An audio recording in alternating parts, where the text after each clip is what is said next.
PEGI 16.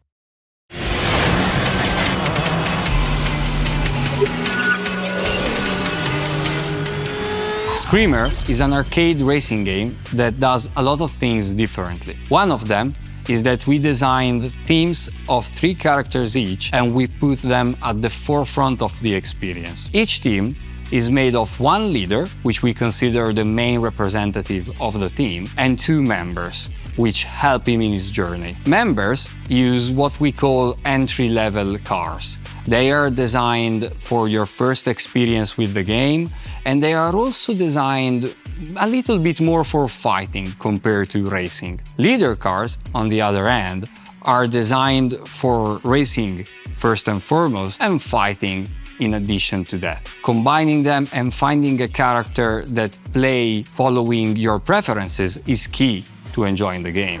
With all the things going on in Screamer while racing and fighting, we had to give the players a full control over the cars, regardless they are member or leader cars.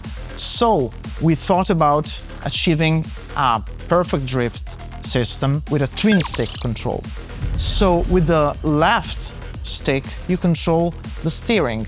You can take very clean and fluid corners, sweeping and tweaking the line of the car.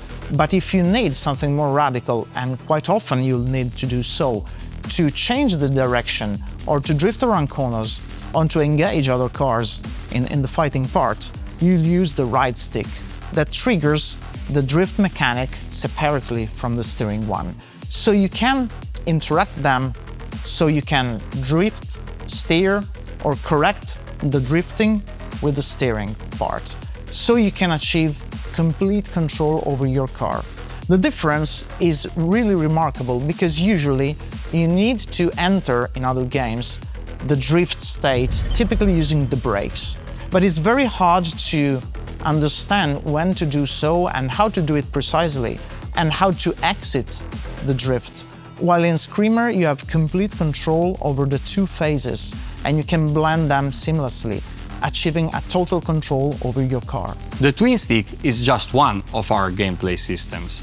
Another one is the Eco. The Eco is a device installed on all vehicles that have to take part in the tournament, and it's a major plot point of our story. The Eco is what fuels both the racing and the fighting part of this game. For the racing, you will use a resource that we call Sync, that allows you to boost and to shield. Instead, for the fighting, you will use what we call the entropy, that allows you to use the mechanics of strike and overdrive. So as Federico was saying, Sync is used for boosting and shielding against attacks. But how do you build it? Well, there's a passive way, just getting into the groove of the race, or actively building it up with specific actions like active shift, or doing KOs or others. It's all integrated into the mechanics and to the gameplay of Screamer, but we'll cover it more in the next video, going deeper in all the mechanics and how do they work.